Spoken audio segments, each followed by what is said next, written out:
Alright, today we'll be looking at the book 12 Practice Tests for the SAT by Kaplan. You can use either the 2010 or the 2007 edition of this book. This video is in no way affiliated with either Kaplan or SAT. I'm just working the problems out of the books and posting these videos for your help as you study for the SAT. So today we'll look at Practice Test 1, Section 3. And let's look at problem number 1. We're asked to solve for n, and they give us an equation. And we will just start unraveling this equation to find n. The first thing we'll do is subtract 7, and then divide by 2. And so some quantity, the square root of that quantity is equal to 16, so that's 256. We could square both sides and then divide by 4. So n is either 8 or negative 8. And the only one of those answer choices that's available is 8. Answer choice A is correct. Alright, number 2. We're given some information about x and k. They are both integers. So k is an integer. K is also a perfect square because it equals x squared. So which one of the answer choices is both an integer and a perfect square? Answer choice D, 16. Let's look at number 3.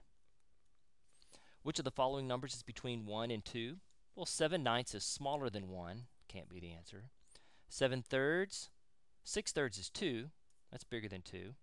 9/4, 8/4 is 2. So 9/4 is bigger than 2. 10/7, well, that's bigger than 1. 14/7 is 2. So that number is both bigger than 1 and less than 2. Look at the last one, 12/5. 10/5 is 2, so that's bigger than 2. So the answer choice is D, 10/7. Let's look at number 4. We're told that 2x plus 4 is equal to b, and we're told that 6x plus 12 is what we're after.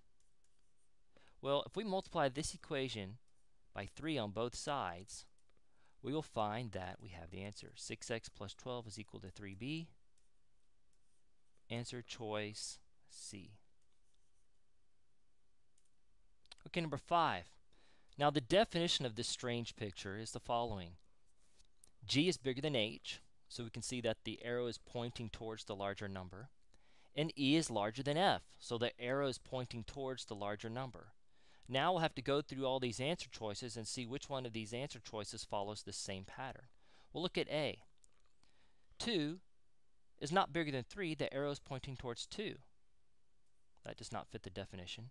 3 is larger than 2, and the arrow is pointing towards the 3, so that works. 7 is larger than 5, and the arrow is pointing towards the 7. Answer choice B.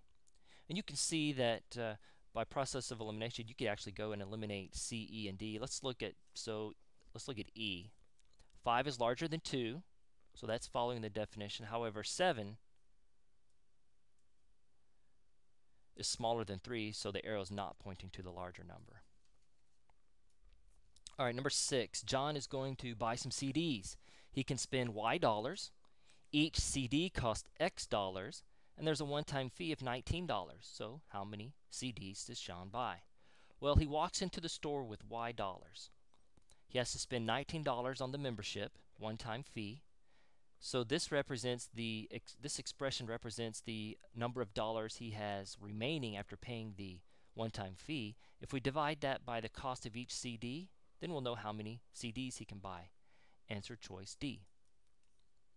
Now another way of thinking of this is let's assign a variable to the number of CDs, the unknown there. And so if we have n CDs at X dollars each, then we also have to pay a $19 one-time fee. That should equal the amount of money he has to spend. Then we can unravel this. We can subtract 19 from both sides. And to solve for n, which is what we're trying to find, the number of CDs, we just divide by X. Answer choice D.